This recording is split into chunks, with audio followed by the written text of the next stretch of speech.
Ibadah kan artiannya luas. Segala perbuatan yang diperintah dan karenanya bertujuan mencapai ridho Allah, itu bernama ibadah.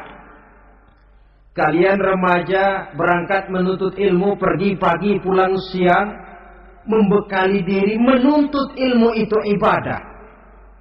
Kalian pulang ke rumah, ibu bapak memerintah taat kepada orang tua, ibadah. Membersihkan lingkungan, ibadah.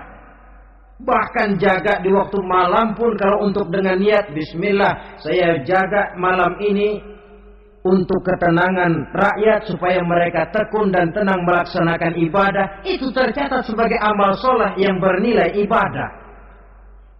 Jadi tidak cuma sekedar sujud, tidak cuma sekedar baca Quran, seluruh aspek kehidupan manusia yang diperintah Allah dan yang bertujuan mencari ridho Allah, itu bernilai ibadah. Pemuda yang tekun melaksanakan ibadah kepada Allah, apalagi terutama adik-adik remaja yang hadir pada kesempatan ini, masa muda itu masa yang paling indah memang. Sampai orang Kulon bilang, there is not delightful memorize. Ya Barat itu kan Kulon. Saya lebih senang pakai orang Kulon saja.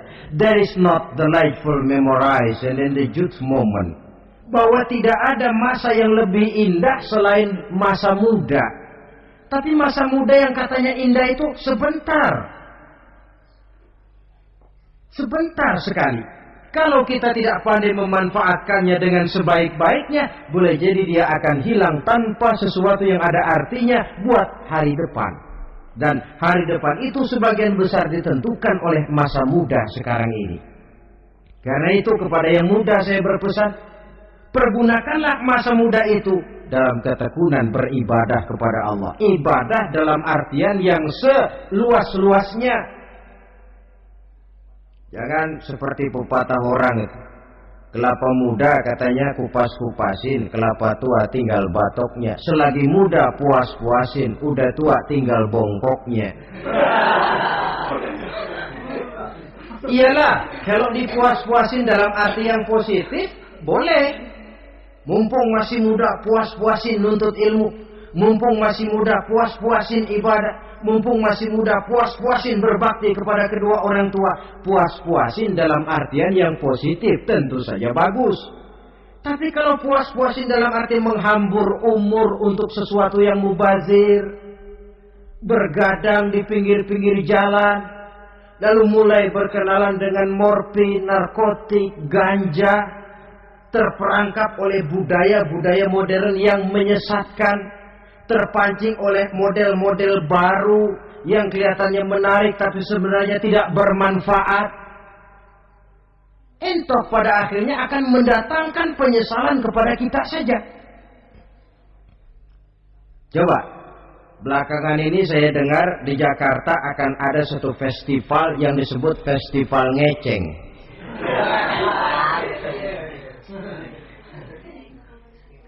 Ngeceng ini kalau bahasa gampangnya nampang. Jadi itu biasanya muda-mudi diri di pinggir-pinggir jalan, pakai kacamata hitam, pakaian warna-warni, rambut dicat sedemikian rupa supaya menarik perhatian. Mereka diri di pinggir-pinggir jalan, nampang, istilah ngepopnya ngeceng katanya. Ini mau diadakan festival, secara langsung atau tidak, festival ini kan mempopulerkan ngeceng jadinya. Yang tadinya orang awam gak kenal, lantaran diangkat ke permukaan jadi terkenal. Kalau sudah terkenal lalu jadi mode. Kalau sudah jadi mode, latahan. Boleh jadi nanti akhirnya ngeceng masuk desa. Bukan cuma sekedar abri masuk desa, bukan cuma sekedar koran masuk desa, ngeceng pun bisa saja masuk desa.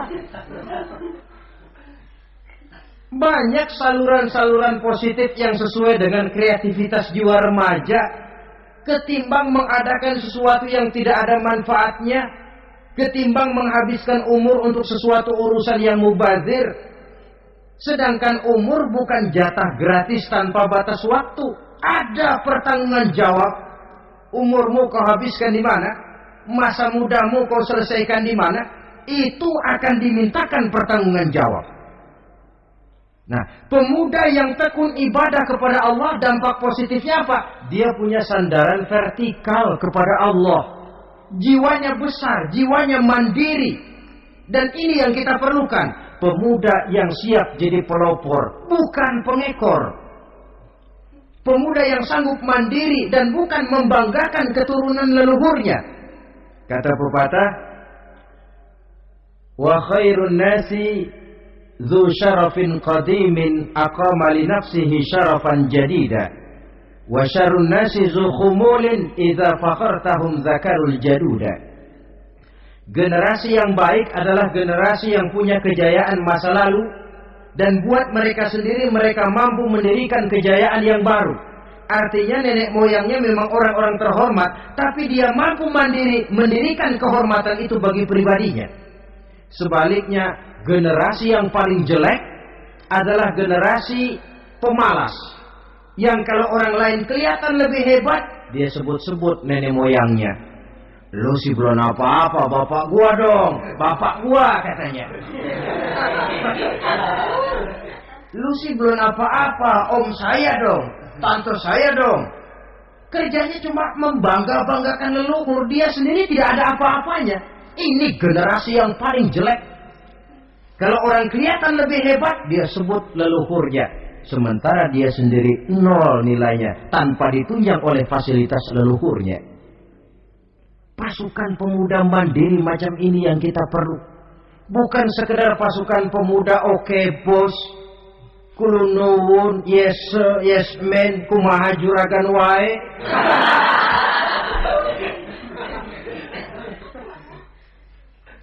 Dan terus terang kita miskin dengan pemuda yang mandiri, yang punya kepribadian, yang berani berkata ya terhadap yang benar, dan berani berkata tidak terhadap yang tidak benar. Dari mana ini didapat? Sandaran vertikal dalam bentuk ibadah kepada Allah akan memantapkan jiwa, membersihkan hati, sehingga dia akan berfungsi seperti radar. Sandaran vertikalnya cuma kepada Allah. Inilah dampak positifnya. Karena itu tentu saja kita berharap sekurang-kurangnya pemuda-pemudi yang hadir pada kesempatan ini menjadilah pemuda-pemudi yang tekun beribadah kepada Allah. Amin. Amin. Nah, baiklah ya, itu tadi yang kedua. Kita lanjutkan sekarang yang ketiga, orang yang akan langsung mendapat perlindungan dari Allah. Kata Nabi, rajulun qalbuhu mu'allakun bil masjid. Seseorang yang hatinya selalu terpaut kepada masjid. Apa arti terpaut kepada masjid ini? Apa orang yang gak pernah keluar-keluar dari masjid? Tentu saja bukan. Apa gunanya di dalam masjid terus kalau kerjanya cuma tidur doang? Maksud terpaut kepada masjid ini, hatinya selalu berpikir bagaimana memakmurkan masjid. Jasadnya boleh saja ada di kantor, boleh saja ada di pasar, boleh ada di sawah, boleh ada di ladang. Tetapi hasil daripada usahanya dia lalu berpikir bagaimana memakmurkan masjid. Sebab apa? Masjid merupakan center of activity, pusat daripada kegiatan umat. Kalau kita lihat fungsi masjid di zaman Rasul, di masjid beliau berdakwah, di masjid beliau mengatur negara, di masjid beliau mengadakan perundingan, di masjid beliau bermusyawarah dengan para sahabat. Pusat daripada kegiatan umat. Dan memakmurkan masjid ini dasarnya tidak lain karena iman kepada Allah. Prinsipnya bagaimana kita menghidupkan masjid dan bukan mencari hidup di masjid. Kalau sudah prinsipnya dibalik, bukan menghidupkan masjid tetapi mencari hidup di masjid, saya khawatir masjid akan ambruk. Nyatanya kadang-kadang masjid kita ini fungsinya belum maksimal. Kadang-kadang ada kok masjid yang bukanya cuma seminggu sekali. Jumat pagi jam 9 masjid buka, Jumat jam 2 tutup, buka-buka lagi Jumat depan. Seminggu sekali. Kelemahan lainnya manajemen masjid. Terus terang sajalah kita bicara. Kadang-kadang pengelolaannya ketua masjid bapaknya, khatib mantunya, sekretaris ponakannya, imam Bilal cucunya. Gak ada orang lainnya. Ya kalau bagus kepengurusannya tidak apalah. Tapi kadang-kadang kelemahannya ialah bagaimana menciptakan manajemen masjid yang baik sehingga masjid bisa berfungsi sebagaimana fungsinya di zaman Rasulullah Sallallahu Alaihi Wasallam. Apalagi belakangan ini ada kecenderungan yang membuat kita optimis, gembira. Remaja, pemuda, pemudi mulai gemar datang ke masjid. Berkumpul membentuk remaja masjid, remaja musola, mengadakan kegiatan majelis taklim yang mingguan, yang bulanan, aksi sosial, yang semuanya bermuara dari kehidupan masjid. Sesuatu yang menggembirakan. Dan sudah sepatutnya para pengelola masjid membuka pintu untuk bisa mengatur masjid menurut manajemen yang diharapkan oleh umat. Karena bagaimanapun di masjid dua jalur komunikasi, bahasa kerennya two-way traffic communication, itu bisa kita laksanakan, yaitu hablum minallah wa hablum minan nas. Berhubungan kepada Allah dan berhubungan kepada sesama manusia bisa terlaksana di masjid. Berhubungan dengan Allah jelas saja lewat sholat misalnya. Berhubungan dengan sesama manusia jelas saja lewat musyawarah, lewat majelis taklim, lewat kegiatan-kegiatan yang mensyiarkan agama. Dan begitu selanjutnya. Saudara hadirin yang saya hormati, memakmurkan masjid sebagai rumah Allah. Sebab dalam hadis kursi Allah katakan, inna buyuti fil ardi al masajid wa inna zuwari fiha ummaruha. Rumahku di permukaan bumi adalah masjid-masjid, kata Allah. Dan orang-orang yang memakmurkan masjid, orang yang datang ke masjid adalah tetamuku.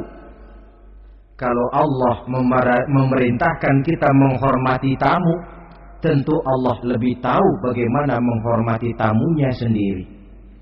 Allah mengajarkan kita, hormatilah tamumu. Sekarang kita yang menjadi tamunya Allah dengan datang ke masjid, dengan memakmurkan masjid, Allah lebih tahu menghormati tamunya. Ini yang ketiga. Yang keempat, hadirin, orang yang langsung mendapat perlindungan dari Allah itu rajulani tahabba fillahi ijtama'a alaihi wa tafarraqa alaihi. Dua orang yang menjalin persaudaraan, yang bertemu dan berpisah karena Allah, bersaudara karena Allah. Bukan karena orang punya pangkat tinggi lalu kita temani, bukan karena orang kaya lalu kita dekati, tetapi karena Allah. Kau di jalan Allah, mari kau saudara saya. Kau keluar dari jalan Allah, maaf sajalah, bawalah dirimu sendiri, saya akan membawa diri saya. Lebih baik sendiri daripada berteman jahat. Berdua memang lebih baik daripada sendiri, tapi sendiri lebih baik daripada berteman jahat. Maksudnya apa ini? Sederhana dalam benci, sederhana dalam cinta. Ukurannya Allah. Al-Quran mengisyaratkan, wa asa an tuhibbu syai'an wa huwa syarrul lakum, wa asa an takrahu syai'an wa huwa khairul lakum. Sangat boleh jadi, kata Allah, kamu menyenangi sesuatu padahal akibatnya tidak baik bagi kamu. Dan sangat boleh jadi kamu membenci sesuatu padahal akibatnya baik bagi kamu. Nah, mari kita lihat. Kalau orang bersaudara cuma karena temannya itu punya pangkat tinggi, saya yakin kalau temannya pensiun, persaudaraannya akan selesai sampai di situ. Kalau kita mencari teman cuma karena dia kaya, satu saat dia jatuh bangkrut, jatuh miskin, persaudaraan akan selesai sampai di situ. Tapi kalau karena Allah yang bisa memisahkan kita apabila orang sudah keluar dari jalur yang diridhoi oleh Allah Subhanahu wa taala.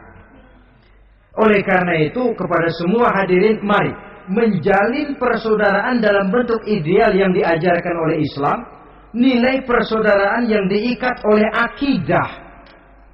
Kalaupun harus benci, bencilah sederhana, tidak habis-habisan ngebenci orang. Kalaupun harus cinta, cintalah sederhana. Boleh jadi yang hari ini kita benci bukan main, besok kita senangi. Mungkin yang hari ini kita cintai mati-matian, besok sudah berubah menjadi yang kita benci. Sederhana saja, tidak usah berlebih-lebihan. Kalau nilai persaudaraan yang diajarkan ini bisa kita wujudkan, persaudaraan yang diikat dengan nilai akidah, maka dari persaudaraan semacam itu, insya Allah kita bisa berbuat banyak untuk kepentingan diri, keluarga, masyarakat kita pada umumnya. Ini kelompok yang keempat. Orang kelima yang nanti langsung mendapat perlindungan Allah, rajulun da'athum ra'atun zatu mansibin wa jamalin ila nafsiha faqala inni akhafullaha rabbal alamin. Seorang laki-laki, kata Nabi, yang dipanggil oleh perempuan cantik. Laki-laki normal dipanggil oleh perempuan cantik. Untuk apa? Diajak melakukan perbuatan yang negatif. Tidak ada orang yang tahu. Tempatnya sepi. Apa yang terjadi? Orang ini berkata, inni akhafullaha rabbal alamin. Maaf saja, saya takut kepada Allah. Orang yang bermoral nanti di akhirat langsung dilindungi oleh Allah. Tidak mudah jatuh oleh bujuk rayu.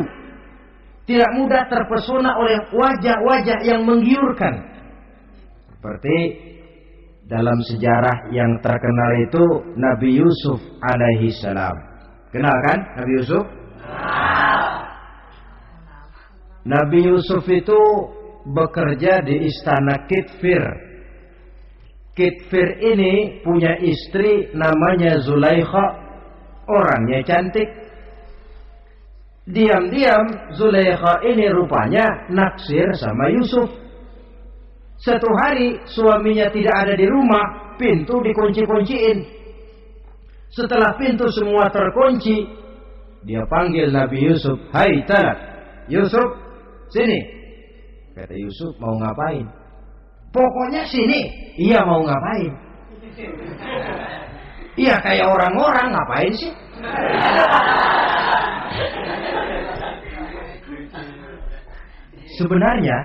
Sebenarnya ini Zulaikha senang kepada Yusuf, Yusuf pun demikian. Walaqad hammat bihi wa hamma biha. Zulaikha menyenangi Yusuf, Yusuf pun menyenangi Zulaikha. Tapi apa? Walaula an ra'a burhana rabbih. Andai kata Yusuf tidak melihat peringatan Tuhannya, letter S. Yusuf, ini bukan pekarangan ente, dilarang parkir di sini.